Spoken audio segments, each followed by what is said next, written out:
time for rock news on 101.1 WJRR, Orlando's rock station. Let's check in with Lynch and Taco and see which rockers are making the headlines for all the right and wrong reasons. 101.1 WJRR. All right, rock news is brought to you by JR's Rock the Bank, our first $1,000 cash prize of the day. Up for grabs right now if you've entered this hour's keyword at WJR.com.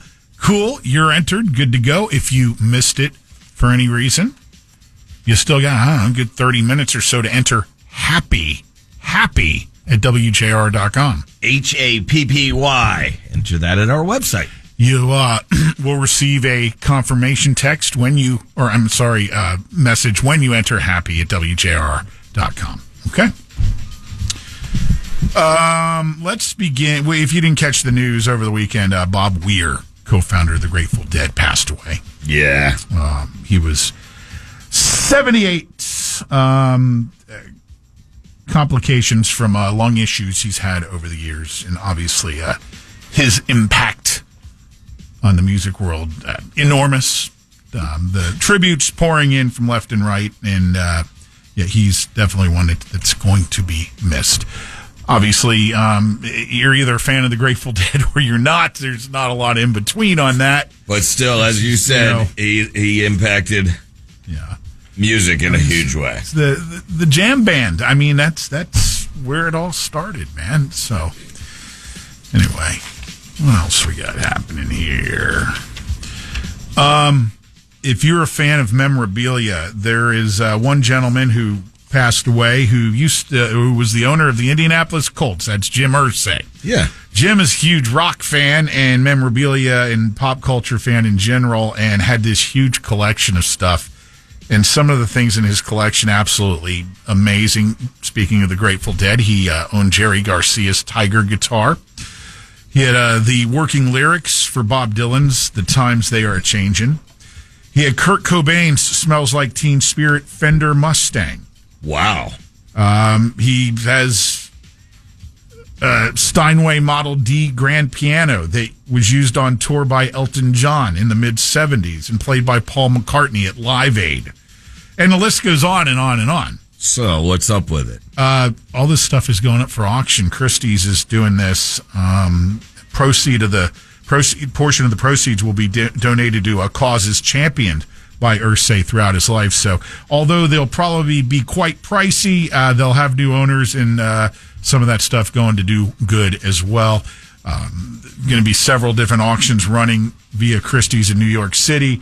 March 3rd through the 17th, a free public showing of some of the items up for bids will run March 6th through the 12th. So, what an amazing collection. I never knew that. Oh, yeah. Did you see my face just kind of go, wow?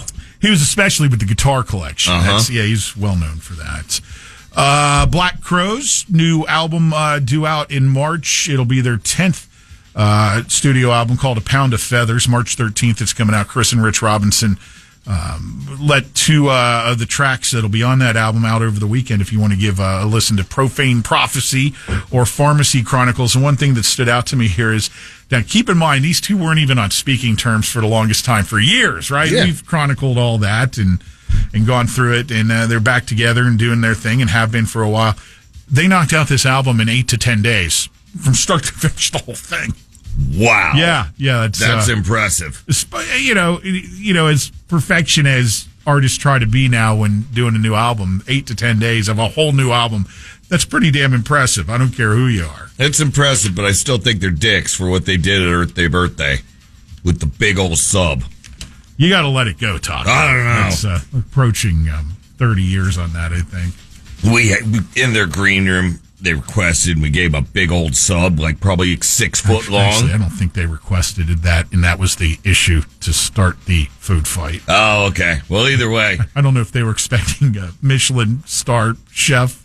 They took 6 foot, said 6 foot sub, and threw it all over the green room at Earth Day Birthday in downtown Orlando. Not cool.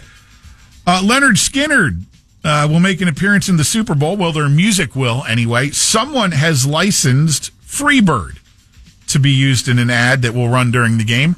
Band isn't saying who it is. Network's not saying who it is. I guess we'll find out in the run-up to the Super Bowl, as most of those ads usually leak out before the game itself. That's a band that could play the Super Bowl. And you know what I'm getting at? A band that everybody knows of. No, you disagree? I would disagree on that, just because it's really more just a tribute now than anything. I know. It's not. You get up there and do some... Man.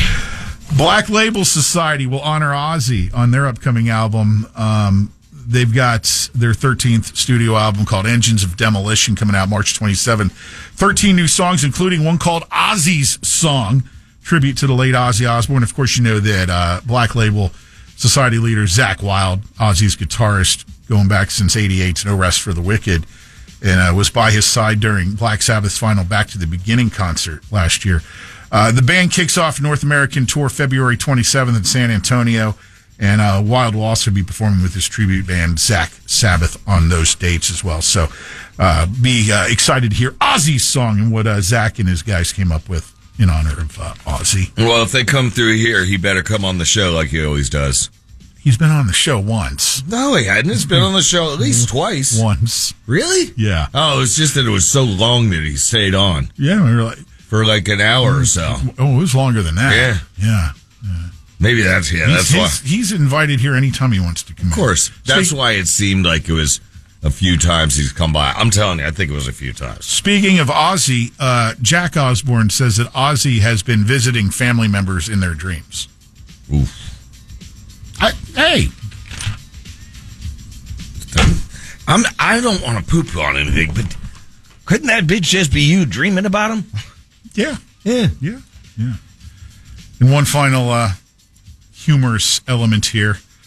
Taylor Momsen of the Pretty Reckless has received a nickname that's stuck from the guys in AC/DC. In fact, they love her, and they love the Pretty Reckless, where they have signed them up again to be their opening act for their upcoming legs of the Power Up tour. Oh, she's awesome, yeah. They nicknamed her Batgirl because of the bat bite that she sustained while the band was opening for AC/DC on one of the shows back in May of 2024. She said the name stuck, and they remind her of it in some way, shape, or form, either during, before, or after every single show. You'll see some bat reference show up either as stickers on her monitors on the stage, something in the dressing room, whatever. That's cool. Like made sure that Batgirl had stuck as the nickname. Did she have to get rabies shots? She did. And Taylor. She said it wasn't real pleasant as one would imagine. Orlando's Rock